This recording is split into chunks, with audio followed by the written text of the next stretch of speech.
Thank you for stopping by. Welcome, welcome. My name is Jason, and this is the Outstanding Life Show. Here we talk about everything related to mindfulness. We talk about recovery. We talk about addiction. We talk about resilience. It's become a little bit of a buzzword lately. If you're new here, let me know. Put a comment. Put the hearts. Put the stars. Let me know what your thoughts are. If you're new here, if you're a returning visitor, that is awesome. Thank you for coming back.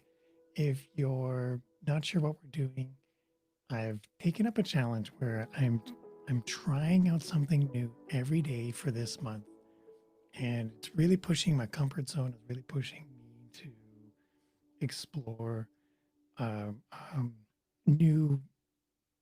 I want to say new facets, new faucets, new approaches to the content delivery. I have been working on my video, and I've decided to shift some focus, some of that energy, and put it into the audio. So I'm capturing this, and it's in the video format. It's being streamed out right now. I've got that being sent to both Facebook and YouTube, and then I'm also capturing the audio through my iPhone. It's been an adventure. Every day I'm trying something new. Every day I'm learning. I'm open to growth. I'm open to feedback. And I'm really curious as to what your thoughts are. If this is something you're enjoying. We've been taking different topics as the days have gone on. We've started out with, we had a deep topic about survivor's guilt. If you were here with us a couple of days ago, we talked about how the updates of 2020 have translated to this show, and I've shared some of the ideas as to where I want this show to go and how I want to elevate this and share this message out there. As I've moved some of my content from the video format to the audio format, one thing I've learned in the past few days is the the digital assistants out there, the smart assistants, if you will, they they do some caching and they do some reading of what's been sent to them. And the podcast service I'm using is podcast.co. And those guys, they help me distribute the podcast in quite a few different areas. And one of them is the smart assistants. And when I go back and I look at the stats for downloads, the smart assistants are right up there when it comes to the fetching the data. And I never in a million years thought that this would be something that takes place. I never thought the smart assistants would be consuming content. I never thought that they were that smart, to be honest.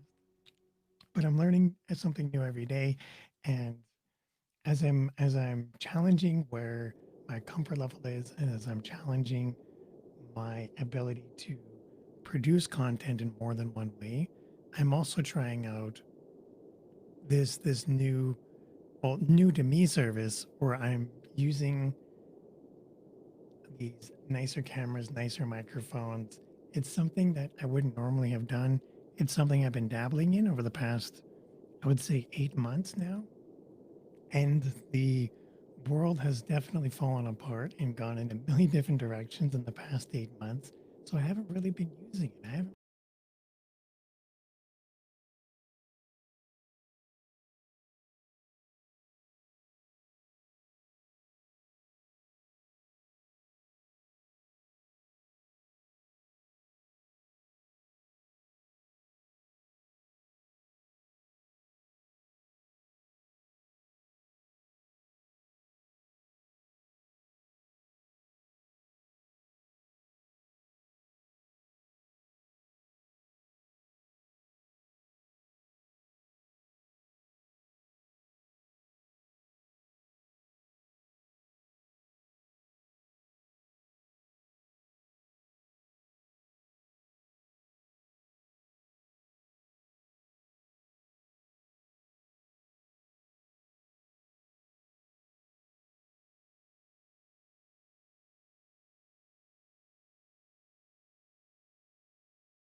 challenging myself.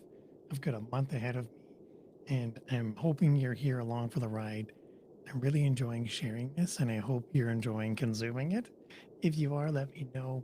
There's a couple of you that have reached out to me through private messenger, and I think that's awesome. Someone shared some comments about. I think it was like revelations about. It was kind of funny where they were sharing this idea about when we go to meetings, when we're in active recovery, when we're I almost want to call it sober curious, where we're entertaining the idea that sobriety could be a part of our lives. Either we're committed to recovery, or we're interested in recovery, or we're trying to push our comfort zones to now include recovery.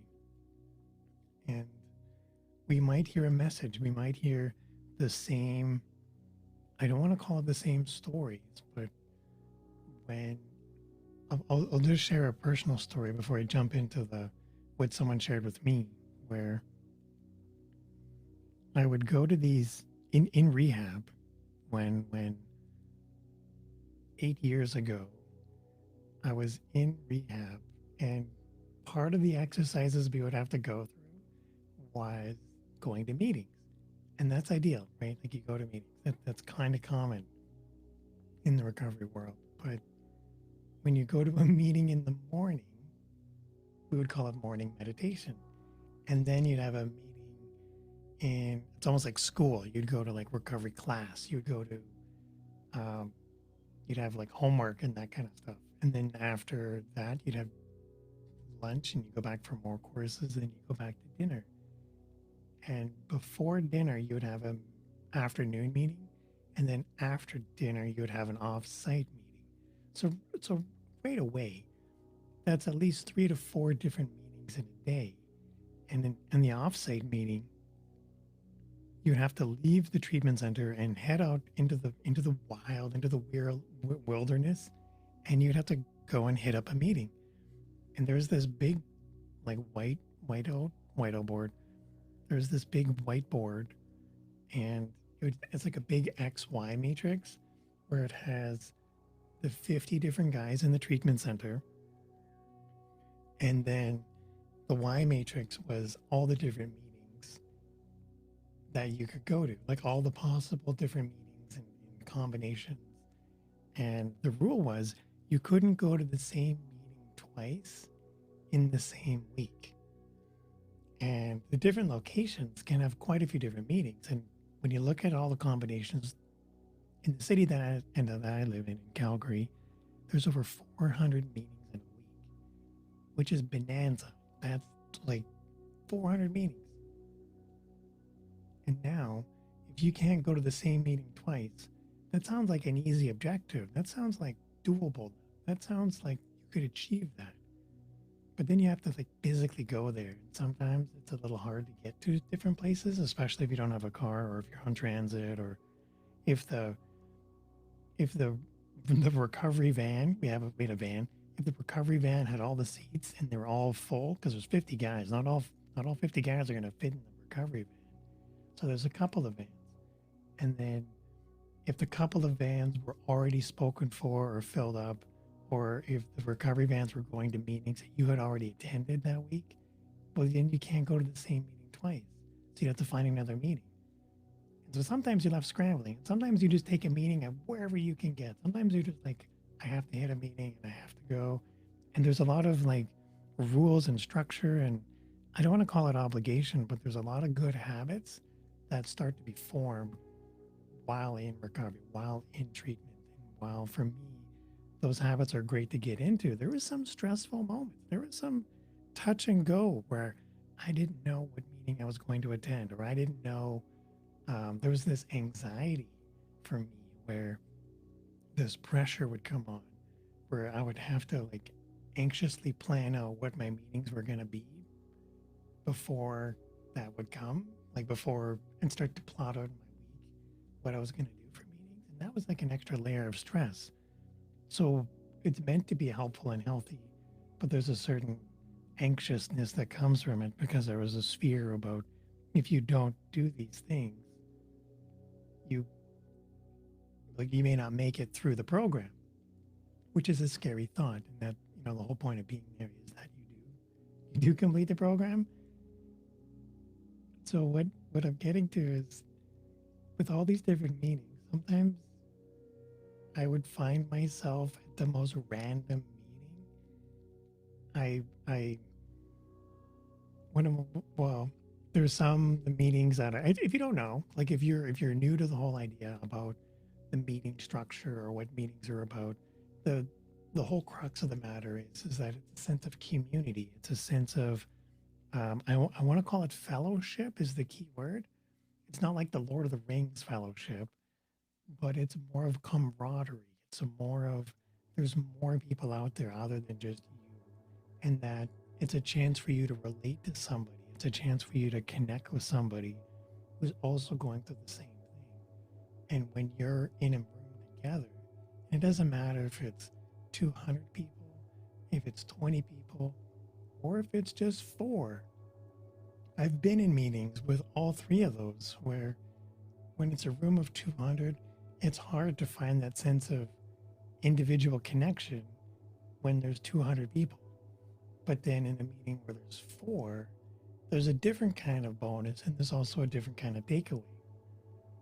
But in these different kinds of meetings, if you're not able to pick and choose and you just have to like grab a meeting just to be able to have it under your belt, one of the things that I found challenging was one, planning it out, and then two, getting there. And then three, I would have to focus on just being present in the meeting, like not stressing out, not worrying about anything. I needed to be present for that meeting, for my healing to take place, for my cathartic, I don't want to call it exposure, but in preparation of opening up my emotions, in preparation of communicating and being honest with myself, being honest with other people, because that's in the world of recovery. One person who's an addict and in recovery, they can spot another person who is like 98% being honest. Because I have been in the same position where I'm being 90% honest with myself and 98% honest with someone else. And I'm in a meeting and I'm 98% sharing as a result of those 98%. And then another person in the meeting, we can have that sense of, I don't want to call it accountability, but we're open to the idea of being honest with each other. And this is where having a sponsor can be a huge win. This is where somebody that's clear cut, they've been through the program, they've been through the ringer, they've seen a whole bunch of BS in their time, and they don't put up with it. So when I roll in with my 98% commitment, they are quick to call out that 2% and then hold that 2% accountable, and they zone in on it.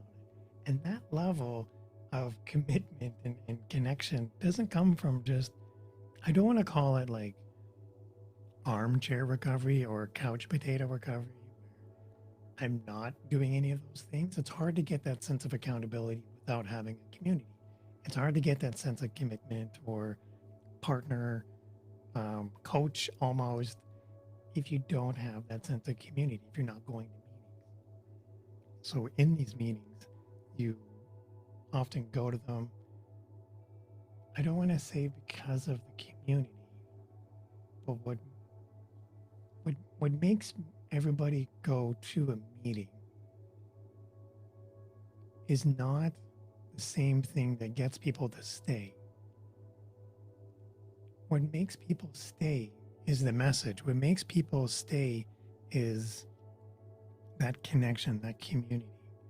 But what makes people go to the meeting is that they have that addiction, they have that sense of reaching out.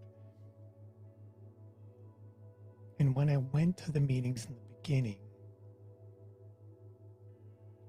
I didn't have a sense of I don't want to call it foundation, but I would say I didn't have a clear definition in my head about who a higher power is in my world. I didn't have a sense. I don't want to call it community, but I didn't really have a sense of connection with another person, primarily because I wasn't being honest with myself. I wasn't being, there were other things I was holding as a higher priority than my higher power. I was holding my ego at such a high pedestal that it took forever for me to knock it down and to make room for a higher power. So part of the reason why I didn't have a higher power is I had a different priority. I had different focus. And I was chatting with my friend earlier today, and then she was talking about focus. And when her focus wasn't on finding that higher power, it's not that you don't find it.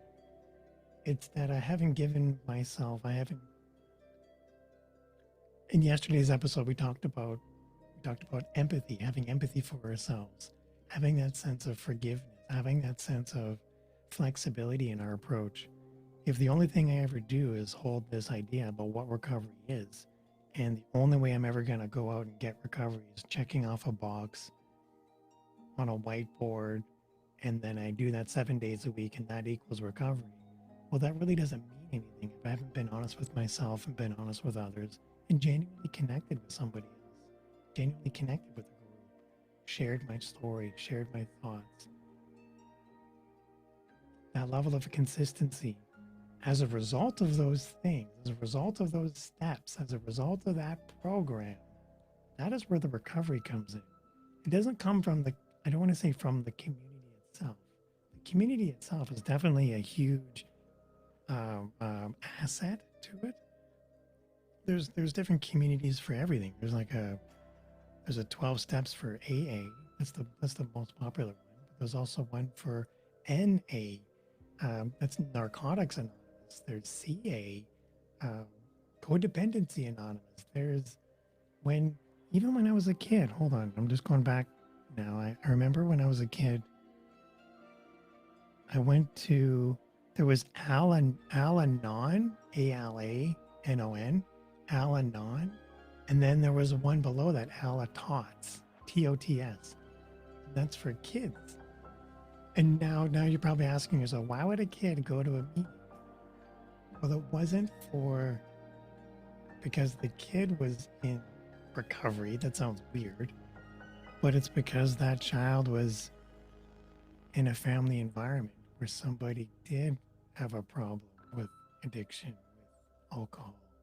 And so there's support programs around people who support. Like there's a program for everything, and there's meetings for everything. There's a community for everything. So when I started going to these meetings, I would show up at that 90% commitment level. And I would show up with that idea of if I go to these meetings and check off these boxes, I will get through and I will find recovery as if it's going to show up one day, put it in my pocket, and go home with it. I wish recovery worked like that. I really do, but I know in my heart of hearts it doesn't. I know that there's more out there for me to do. I know there's more out there for me to commit to. And when you go to, was it 4 or 5 meetings in a day for 9 weeks? Who I was at the beginning of those meetings wasn't the same person as I was at the end of those 200 plus meetings. By the time I finished those 200 plus meetings, I wasn't done my meetings. No, it's not like you only go to meetings while in rehab. No. But it's the exercise of going through. It's getting that habit built about, okay, I need to check my ego at the door. I need to be honest with myself, be honest with others. I need to stay true to my moral compass. And I need to find my higher power. And what was my higher power at the beginning was the group, the community. And that really, truly helped me get to the point where I am now. That helped elevate me to the point where I do have a higher power now. It's not the group, but I ended up finding it because of the program, because of the steps, because of the community, because of my sponsor. And these are all cathartic healing steps. I say that now, looking back, but at the time, these were the most challenging things. But when I was in rehab, they had this, they had these goals. They had these like, by this week you had to do this. Um, by the X week you would have had to have done your step one, and by week four you have your step four done. And there was other things too, like you had to, each week you had to make friends with one of the counselors in the treatment center, and then each week you would get the sign off approval from that counselor. Then you could elevate to the second step, and then you go on to the second counselor and you elevate to the third one. And like every week, there's a whole new thing on top of the other things you got to do. So it's a pressure cooker. It's like a stress ball on a stress ball on a stress ball. These things can get out of hand. Thankfully, you're in a safe place. Thankfully, you're in a place where you're given the tools and you're given the support system. You're given the opportunity to speak and share, and you're given the opportunity to go to these meetings. When you open up to somebody and you're raw, when you're no longer 98% true to yourself and true to other people, when you're giving that 100%, when you're burning the lean fuel into the night, and it's the 11th hour and there you are, in those moments, we have the opportunity to grow and develop that resilience. And thanks to the empathy we've given ourselves and shown other people, that gives us the capacity to grow. So by removing the ego, by checking the ego at the door, by being honest with ourselves and other people, and then forming these new habits, I was able to then be in a position where I could then find my higher power. I could then move my sobriety into a point where I could be proud of being sober. There was, I don't know if I told you guys, like there was a point where I didn't tell anybody that I was sober. Like I was, I, I, I took vacation to go to rehab, and I planned it that way because I didn't want my friends and my family to know. And there's no vacation that's going to be 9 weeks long. That's crazy to think about, right? Like there's no vacations that's 9 weeks long. No. But vacations can be 2 weeks long. So I took 2 weeks vacation, and my hope was that everybody would forget me by the time I got to the third week. And nobody's going to come looking. Nobody's going to come asking. And I'm just going to go to treatment, and I'm going to come out of that, and everything's going to be done. Everything's going to be fine. Well, that didn't work because my friends and family did come looking, and they were asking and double checking on me. They were worried about me, and a lot of people were disappointed when I didn't share with them what was going on. I wasn't being honest with myself and other people. Yes, I was reaching out for help, but I wasn't being open and honest about reaching out for help. I think maybe 3 people knew where I was and what I was doing. And I slowly opened up to people as time went on, like as the 9 weeks went on. And one day when I was back at work, one day I was in my day job. I returned to work. I've got everything done, and my friends are there, and my coworkers are there, and people are smiling and laughing. We're joking because we haven't seen each other in a while. And then people would lean in and give me a hug and be like, Jason, I haven't seen you in forever. It's really good to see you. I'm glad you're back. I'm like, that's awesome. And then one day somebody leaned in and they gave me a hug. And then they whispered into my ear and they said, don't worry, Jason. Your secret is safe with me. And then my heart dropped. My skin started to crawl, and I began to worry and doubt because there was only 2 or 3 people that knew where I was and what I was doing, that had gone to rehab, that had gotten help, that I had a problem. You know, I was very good at putting on a face. I was very good at putting on a show. And before recovery, before in the heat of my addiction, And now this, for other people to know, that tells me either somebody of those two or three people started to share and talk. And I didn't want to look at the list. I didn't want to go and find out. I didn't want to scrutinize who who talked or who shared, or and I didn't feel comfortable and I didn't feel safe. And I'd worked really hard on developing a program and getting friends and a support system and all these things. And this was not the way, this was not on my checklist. This was not on something that I was hoping to accomplish. And I didn't know what to do. And I panicked. And when you panic, you start making rash decisions. And I started to doubt. I didn't know how to approach the solution, and I didn't know. I didn't. I no longer controlled the flow of information, and what I wanted to do was to not be in control.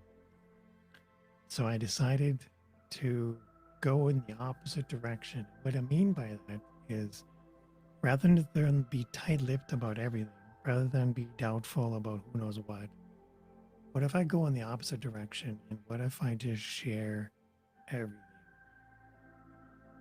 What if I just talked about my experience?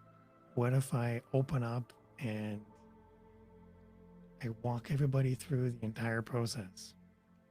What if I share what I'm going through from a minute to minute standpoint? What if I share what I'm going through and my struggles? What if I start blogging? What if I make a video? What if I do a live video? What if I make a podcast about this stuff? These are all things that are seemingly impossible.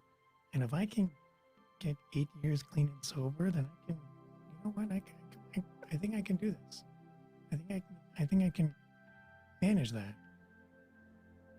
And so rather than be afraid, rather than be upset, rather than be angry, I went back to my community. I went back to my sponsor. I went back to my meetings.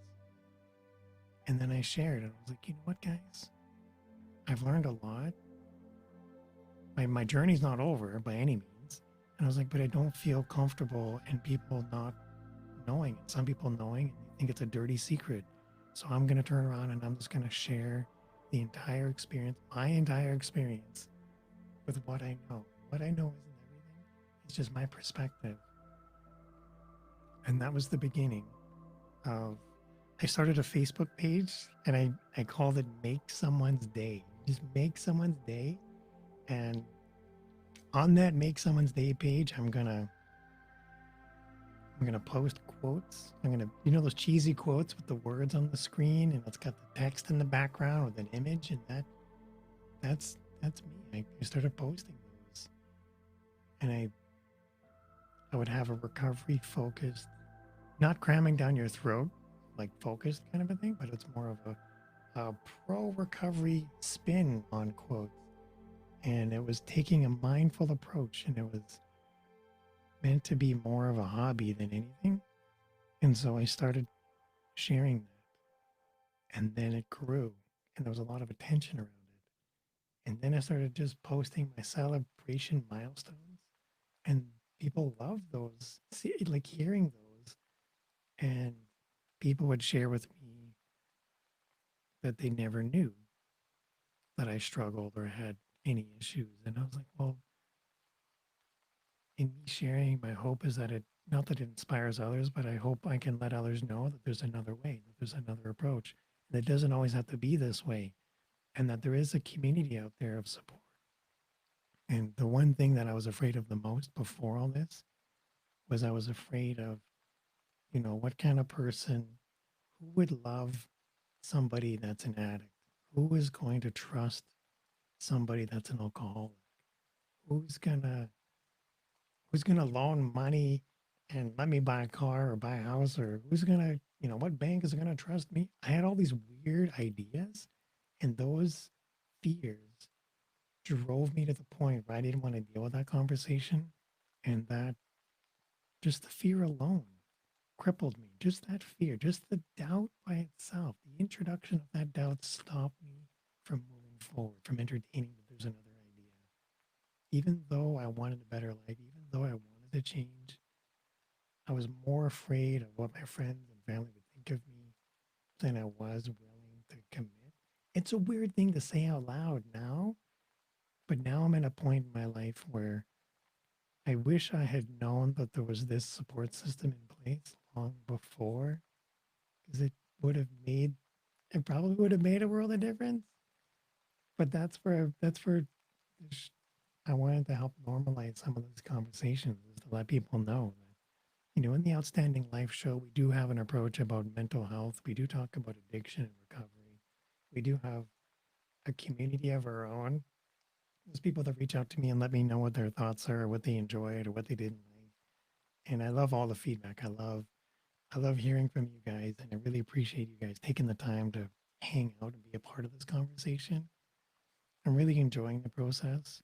It's a learning curve for me, but it's a journey, and it's a never ending one. I never give up on recovery. I'm always committed to recovery. And I know that it's not the same journey for everybody. And that was the conversation I was having earlier with my friend. And she was saying, Jason, I've been going to meetings for X number of years, and I had an aha moment at this one specific meeting because of the way someone said something. And maybe it was something she had heard before from other people, but it was the way this one person described it.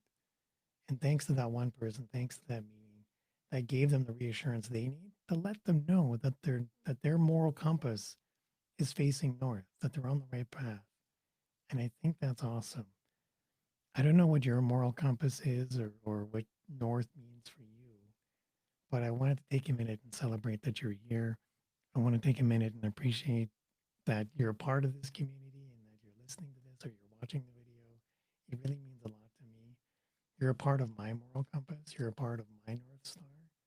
And I want to let you know that even though we don't see each other or chat with each other a lot, that I am here. And if you want to chat, I'm a part of this and I'm committed to following up. So thank you for stopping by. Thank you for hanging out and being cool. If you're watching the video, I've got a link on the screen, and it's the address bar. It's got sobriety.live/now. And there I've got a list of links, and it's got everything from best ways to get a hold of me if you're a Facebook person, or if you're a Messenger person, or if you if you're Instagram, or if you enjoy mental health and you need some support. There's a link there for 30 days of calm.com. It's just a free gift, and it's got no benefit to me. There's also Coursera courses. Those are really awesome because those are free courses, legit free, and those are free until the end of the year. And they've got everything from like mental health to helping getting a career started. It's really amazing what Coursera is offering now. I've been bettering myself through this pandemic by taking mental health courses and by sharpening my saw and connecting with you, my community. And one thing I wanted to do was to get this podcast up and running, get these videos out on a more regular basis. And so I'm challenging myself to go every day this month. It sounds bonanza, but it's been fun. It's only been 3 or 4 days, but I've learned a lot. And I'm eager to see what tomorrow brings. In the meantime, friends, if you're interested in these links, go check them out. Sobriety.live/now. There's links to the podcast if you wanted to go listen to this. And there's links to the videos in case you want to go watch these. But in the meantime, my friends, you take care, you have fun, and I'll see you in another video or in another podcast episode. Bye bye.